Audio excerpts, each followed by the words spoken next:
Hello, everyone, and welcome to Polarized. I'm your host, Molly Dare, here with the latest breaking news, discussing today the trial of Karen Read.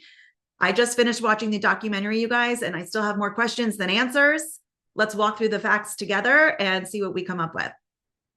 So we start with Karen Read, okay, the 44-year-old girlfriend of John O'Keefe, who allegedly ran over John with her vehicle on a snowy night in Boston.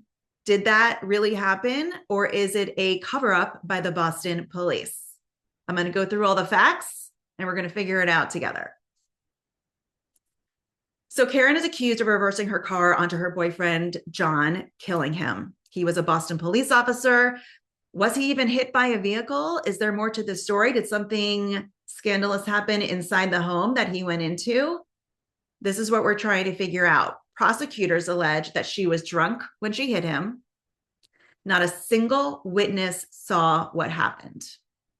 She seems to be relishing in the attention, the prosecutors say. So she's been getting a little bit of a tough judgment by not only the prosecution, by all of us, because she has a personality that's a little bit flamboyant, outgoing, and not what you would normally see by a grieving girlfriend of someone who died. And going through this documentary, you see that this personality of hers has been there since birth. Okay, she's been an outgoing theater kid since childhood. This is just her personality. I almost look at it as a little bit of a disassociation that some people do when they're going through trauma. That could also explain kind of, her personality. She's also very angry. In her mind, or what she's alleging, is that she's being framed for the killing of her boyfriend, John.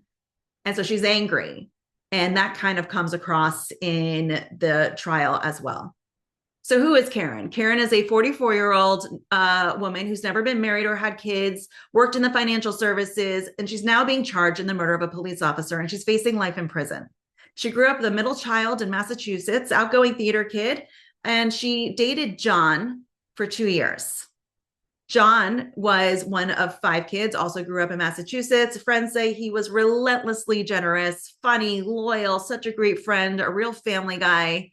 Had some tragedy in his life. His sister passed away from brain cancer, and he lovingly took on her 2 kids and kind of became like a single dad to the 2 kids. So he and Karen had actually met years prior to them dating. They had like a little thing, and then both kind of moved on. Years go by. John reaches out to her through Facebook. They rekindle and have like a more serious relationship. Everyone says that up till this event, they loved Karen. They loved them together. They thought they had a really great relationship. They were fun. This huge friend group always went out together. They loved to go out drinking to the bars. It was a really fun, somewhat happy, good, healthy relationship. So let's get to the day that this horrific event happened to John, okay? It's January 28th, 2022. A huge snowstorm is coming. Karen had stayed with John the night before, and they got in an argument over how she treats his kids. He's saying that she spoils them too much. It's not how he wants them raised. She's saying, I'm just trying to be nice, It was kind of like a normal couple spat. And, she ended up going back to her home. They did not live together at the time. She ends up going back to her house, doing her work from home. And she ends up calling her father that day. And she tells her father kind of that argument that they had together. He says to her, maybe you should just stay home tonight and not go out. You both need to kind of, they're both hot-tempered personalities. Maybe they need a little breather for the weekend from each other. She kind of goes back and forth. Should I go out? Should I not? She ends up saying, yeah, I'm going to go out tonight. So she ends up meeting John and his friends at a bar in Boston around 9 p.m. that night. Okay. It's starting to snow. This blizzard is coming. They are drinking at these bars for hours. They go to a few over a span of, maybe 4 hours, all having lots of drinks, having a great time. One of the friends that they're out with says, hey, let's all go over to 34 Fairview. It's a friend of mine. They're having people over. Let's all meet over there. Karen and John have never been to this house before, but all their friends are going. So they say, sure, why not? Let's keep the party going. It's after midnight. They drive. It's already snowing. They've all been drinking quite heavily. They go to the house. They pull up to the home. It's kind of dark, Karen says. It doesn't seem like many people are there or that many people are home. They wanted to make sure that they're at the right place and that they're welcomed there. So she says, John, why don't you go in? So Karen says that she saw John walk up to the house and go in. She was hoping he would come back in a minute and say either, yeah, come on in, it's good, let's go, or that he'd come back and say, yeah, let's go home. A few minutes go by, she's getting annoyed. She doesn't see him come out. She doesn't hear from him. She's already kind of annoyed from him from that morning. Again, they've also been drinking a lot, which kind of heightens the emotions. So she starts texting him like, are you coming out? What's going on? She's getting annoyed. So she starts leaving voicemails. I can't believe you're this disrespectful to me. You just went in there, she's annoyed. After about 10 minutes, not hearing back, not seeing him not coming back out, she leaves. She turns the car around. She's like, I'm just going to go home. This is annoying. He's being disrespectful to me. I don't have time for this. I'm annoyed. Going home. She falls asleep on the couch at John's house around 1:30 in the morning. She stays asleep till like about 4:30 a.m. She wakes up again and she can't find John. She's now, angry, upset, concerned, all of the emotions that you go through. She's still probably a little bit drunk, a little bit discombobulated. She starts leaving angry messages and texts on his phone. She starts calling, the friends that they were out with. Have you seen John? Where's John? Just beside herself. Her two girlfriends that she's calling are both like, let's get together in the car and let's go look for him. Let's go back over, to 34 Fairview. They all travel together in one car. Karen's belligerent in the car saying, oh my gosh. And they pull up to 34 Fairview. Before they even pull into the driveway, she goes, there he is, jumps out of the car. The other two women in the car don't even see what she's looking at. And she runs over to this mound in the snow and it's like, oh my gosh, John. They discovered John. They're laying in the snow. Okay. Karen is beside herself, screaming. They call the police. The police arrive.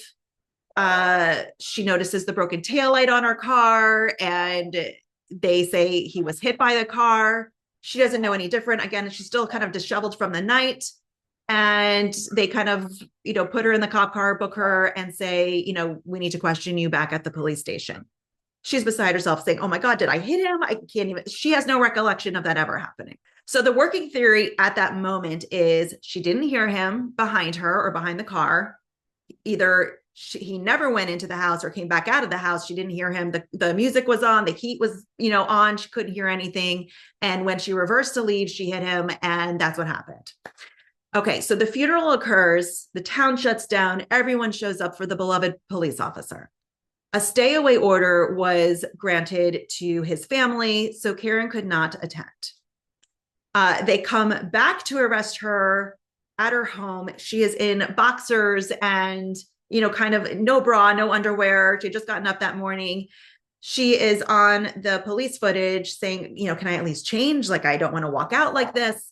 And they're kind of annoyed on camera saying, see how crazy she is. She's more concerned about what she looks like on TV than the fact that her boyfriend just died. That kind of starts the kind of rift between the two sides. Okay, so they bring Karen into the police station. They're booking her. They're doing all the things when tips start coming in saying that Karen has been framed and that he was actually beaten inside the home that night. Karen had nothing to do with his death. So Karen assembles a legal team and they allege that this is a police cover-up because it was all police officers in that home that night. So once Karen's legal team is assembled, they are now looking for the phone records of everyone who was in the house that night. Jen McCabe was in the house and was the one that suggested they both come over that night. So they went to her phone first. And on her phone, they find a Google search that says, how long to die in the cold. This was searched at 2:27 a.m. on January 29th, 3.5 hours before his body was discovered. Okay, so now the media is catching wind of this story and, that some woman may be framed, or is the police doing a cover up, or what actually happened, right? So they're getting wind of the story and the kind of, social media sleuths are talking about it, giving their theories. And Karen reaches out to one of them who goes by Turtle Boy. And he was one of the larger ones that was very pro Karen Read and had a big community around him believing that she was innocent. So she starts, kind of feeding him, her side of what her details are. The judge in the case is not happy about this. Okay. So he rules that no one can have a sign or anything supporting or against Karen outside of the courthouse because he believes it's tainting the jury pool as they're trying to select the jury for this case. So what does the pro Karen community do? They decide, okay, if we can't hold signs, we can't say, free Karen Read or Team Karen on, our shirts, we're all just going to wear pink. So they now stand outside the courthouse dressed all in pink. They're waving pink pom-poms in the air. And they are, pro Karen. She walks through them as if she's walking into the courthouse on a red carpet. And it's all just a huge scene. It does not rub the prosecutors the right way. And they're really annoyed by it. Okay, so jury selection happens. The trial has begun. The opening statements are given. The first person on the stand is the witness, Jennifer McCabe. So she was at the crime scene, and she's the one who Googled how long does it take to die in the snow. She goes on and on saying how John was her friend. She was there the night that he died. They were all out together with friends. She would never in a million years have her good friend die in the snow if she saw him out there, that she never saw him out there, that she doesn't believe he ever came in the house. She says that he never even made it in, that she saw Karen and John pull up in the car. She says he never got out of the car. She texts him and they have the text saying, here, ? Pull behind me. She didn't get a response from John. She texts hello again. No response again. She then says they left. She stays at the house until 1:45 in the morning. Meanwhile, on Karen's texts, you see that she is rage texting John. She's messaging him. She thinks he's purposely not responding or that he's having an affair. She is beside herself. Again, she's been drinking, all night, and she's upset already from the argument they had that morning. She's upset he went into the house and didn't come back to get her. She had gone back to his home, as we mentioned, fell asleep from 1:30 to 4:30. Okay, she wakes up, he's not there. She's rage messaging again, leaving horrible voicemails. There's evidence of all this being played out in the court. No one knows where he is. Okay, the first person she calls is Jen. And she says to Jen, oh my gosh, we got in a fight at Waterfall, which is one of the bars they were at, and that's where I last saw him. And Jen corrects her and says, no, I actually saw you guys outside the house. Karen says she has no memory of being at that house. That morning, there's also text evidence that she called Carrie Roberts, another friend of theirs, and she says, Carrie alleges, John's dead. Karen denies saying that. She calls Carrie back again and says, I'm afraid John's dead. He might have got hit by a plow. So they all decide that they're going to get in the car together that morning and drive to John's. This is about 5:45 in the morning. That is when she points out to these two friends that her taillight is broken. And she says, do you think I hit him? She says, we have to go back to 34 Fairview. She's screaming their names and repeating, did I hit him? Did I hit him? She's a mess. The friends are kind of annoyed with her at that moment, being like, quiet down. You're being annoying. She's just screaming nonstop in the back of the car, just like beside herself. Okay, so they testify that they arrive at the edge of the property and she tells them, stop the car, stop the car. They don't see anything. They have no idea what she's pointing at. She says, I see him. They say, there's nothing to see. It's all snow.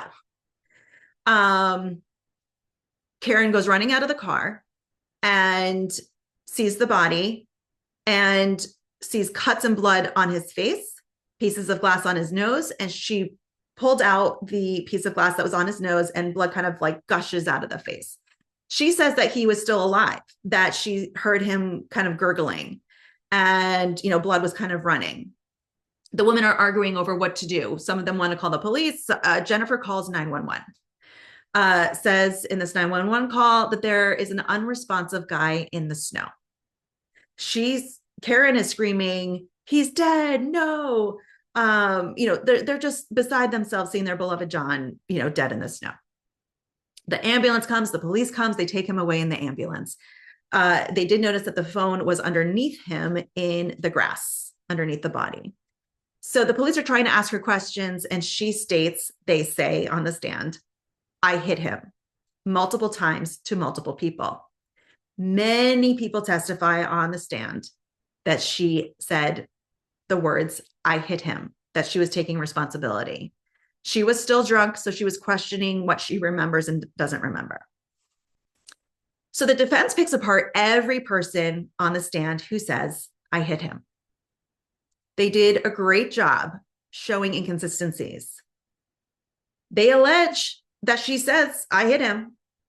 So you would think that it would be written in any of the police records that night. It is, in fact, not written anywhere that she stated, "I hit him." Only her asking, "Is he dead?" It also says in the statement, she says, "My boyfriend, I left him and he never came home." If she actually said that I hit him, it would have been reported. It would have been on one of the police cameras. It was not. They couldn't find it anywhere where she said that, even though many people testified she did. So on her phone, it shows that she then started texting everyone in her family saying, "John is dead. Oh my God, John is dead." Her father calls her. She's like, "Oh my God, I can't believe this. I want to die." And the father calls the police saying, "I think she's suicidal. She's saying she wants to die." So the police put her on a psychiatric hold. They're looking at almost as guilt, that she's saying she wants to die from the guilt. So she's now at the hospital and the dad's coming to see her and to get her. They have not told her yet that John has officially passed. All that Karen knows is that he was taken to the hospital. So her dad was the one who had to tell her. Karen is obviously upset. They stay there for a while. They then gather the things and they said, "What do you want to do? Where do you want to go?" And she said the first thing she wants to go to John's house. So they leave the hospital and go to John's house where the family is and where the kids are.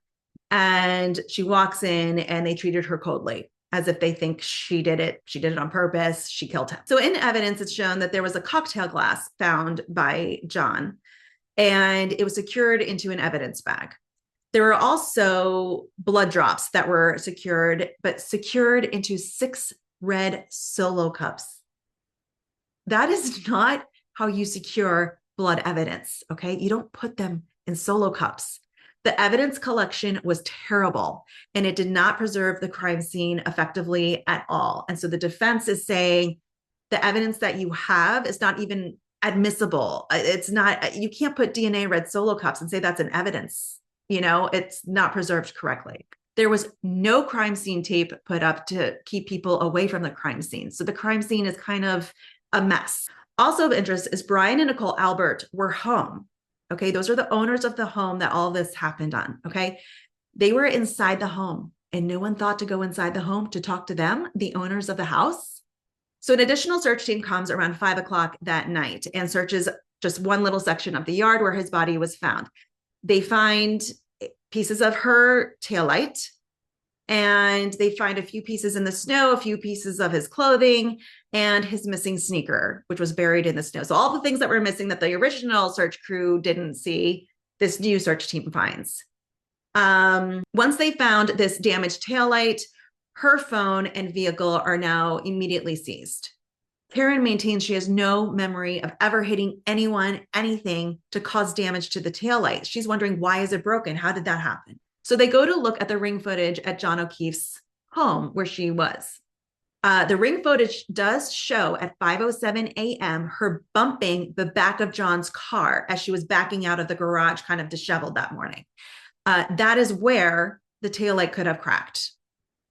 But there were no taillight pieces there. You would expect that if she hit the taillight in that moment, that there would be pieces of broken taillight around. There was not one piece of taillight to be found there. So the defense is saying, were the broken pieces of taillight taken and then later brought back to the crime scene at 5 o'clock that night when that second search crew came? At the 7:30 a.m. search, when the police and the ambulance all arrived, there were no pieces of taillight found, even though they were using snow blowers and all these things, to kind of look at and take the evidence. When the 5 o'clock search crew came, from 5 to 5:40 p.m., nothing was found. At 5:46, someone says, "Oh, here it is, a bright red piece of taillight." And with 15 minutes, they find 6 more pieces. By then, they had already taken in her car hours ago that morning. So there was feasibly time for someone to take pieces of a taillight and plant it. 45 more pieces were found over the next 2 weeks on that property. So how could the police have planted the pieces of the taillight? Well, so there is video evidence of Michael Proctor, one of the policemen, back by the taillight of the seized car once they had it in their possession. You cannot see what he's doing back there, but you definitely see that he's there by the taillight. Did he take the pieces and then plant it later that day? So again, Karen is very animated. It does not play out well in the courtroom. You can see her kind of laughing at times or scowling at times, and she is criticized a lot for these facial reactions.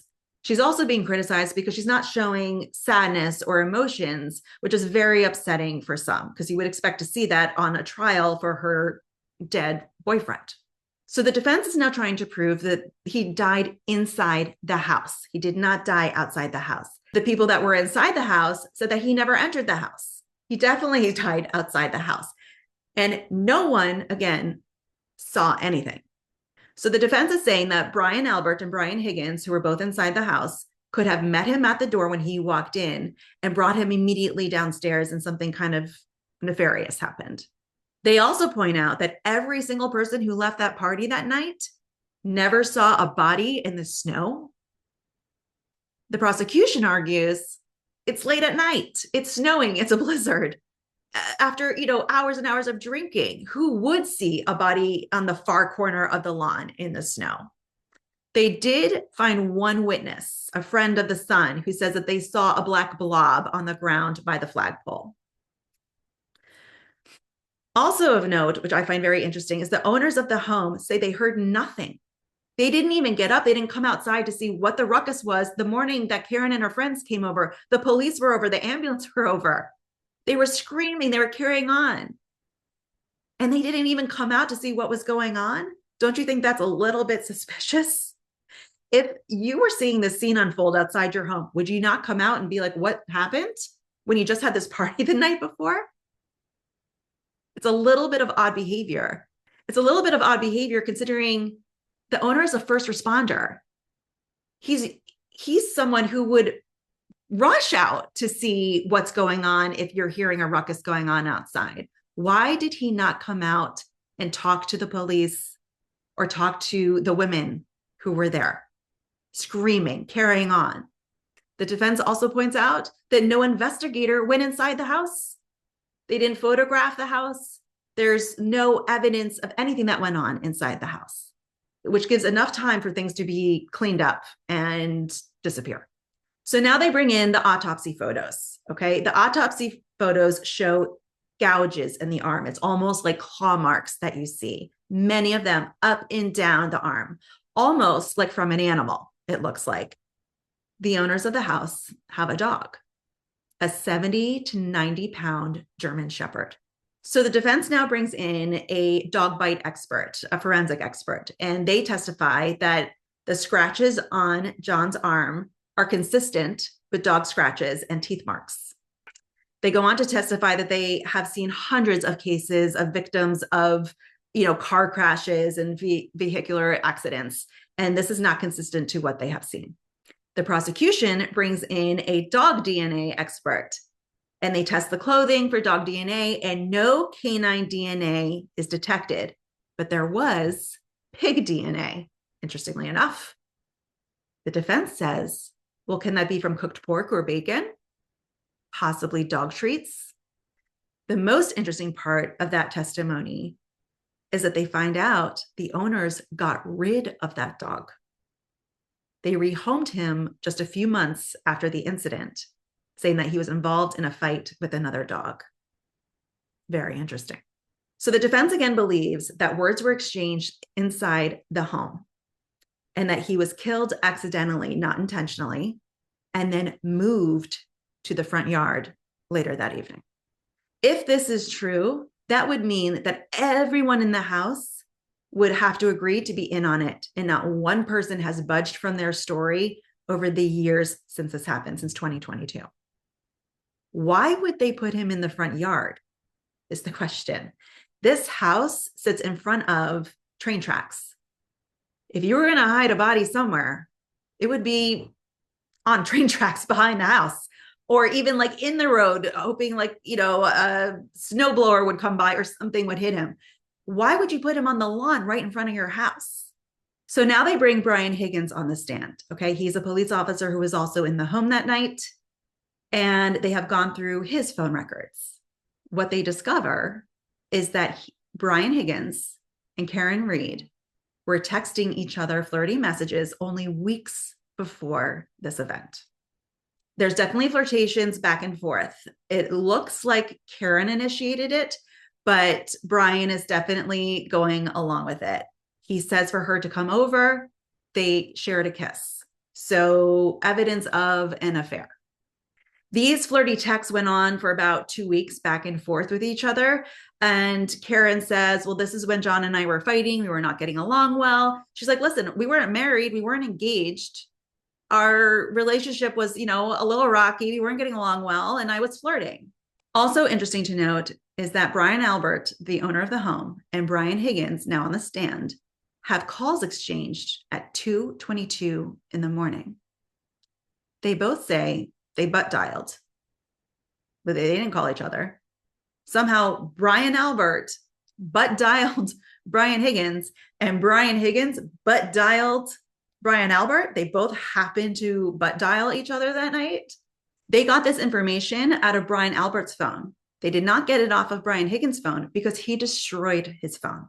Brian Higgins got a new phone and threw his old phone away.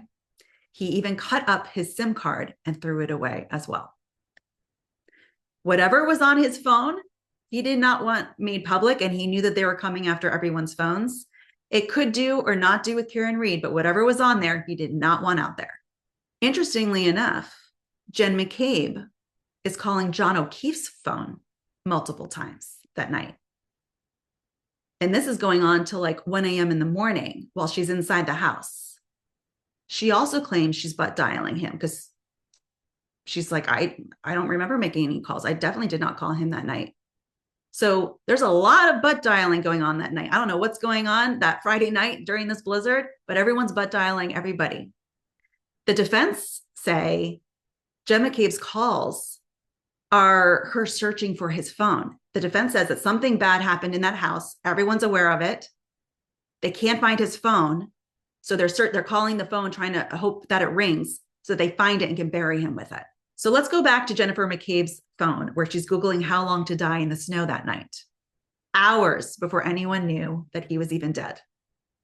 She claims that those calls that you see on her phone came after Karen called her and asked her to search that morning.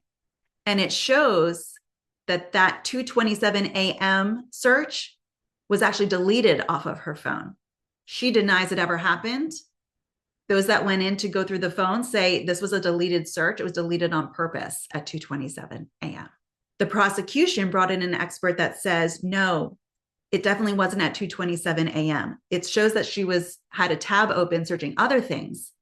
And then if she later on searches on that same tab, it gives the timestamp of when that specific tab was opened, not when she searched. The defense expert says, no, that's not how it works. That expert is using the wrong iOS and the data is wrong. It definitely was deleted. So it's a battle of the experts going on here. Which side do you believe? I don't know. I'm definitely not an expert. So next up on the stand is Michael Proctor. Okay. He is a trooper. He's very connected to the family of the home, and it's a conflict of interest. But what is interesting to note is the text messages that he is sending to everybody about Karen Read. So Proctor's texts to his friends go something like this. So he's explaining to his friends kind of this case and what's going on, and says there'll be some serious charges brought on the girl. And the friend replies, is she hot at least? And Proctor replies, from all accounts, he didn't do anything wrong. She's a whack job. Then spelled out a vulgar word for a woman. He then continues and says, she's a babe. Weird Fall River accent, though, and added a disparaging comment about her rear. He also shared a picture of Reed walking out of the police barracks. And when someone asked if she was a smoke, he replied, eh. He then made a disparaging remark about a medical condition, suggesting incontinency. So Proctor made a whole lot of disparaging remarks about Karen, her looks, personality, and so on. It was very unkind. It was like 18 hours after the death, and it showed clear bias. So now we have the medical examiner being brought in who testifies that both injuries to the head and hypothermia were the cause of death. But the manner of death itself is inconclusive. They go on to say that blood or DNA should be on a taillight, right? If someone gets hit that hard by a car, that you should see all this blood and all this DNA on the taillight. There is slight DNA in the area of the taillight and one strand of hair near the taillight. The defense's response is, of course, there's DNA all over the car. They've been together for 2 years. He drove that car. Of course, his DNA is on it. And how did one single strand of hair stay on the car the whole time it's towed? Like that one little strand of hair stayed on, or was it planted? The prosecution says it's cold. It was frozen onto the car. That's how it stayed the entire time it was being transported. Okay, so now the lawyers do their closing statements. The jury goes to deliberate. The defense is hoping for a very quick acquittal, and the jury deliberates for a few days, and they are getting worried and more worried of what's going to happen. The jury comes back and they declare a mistrial. They could not come to a consensus. It was split down the middle. So Karen is now up for her retrial next month in April. And I'm very interested to see, is there any new evidence? Are we going to have all the same evidence again? Is it going to be a mistrial again? Stay tuned.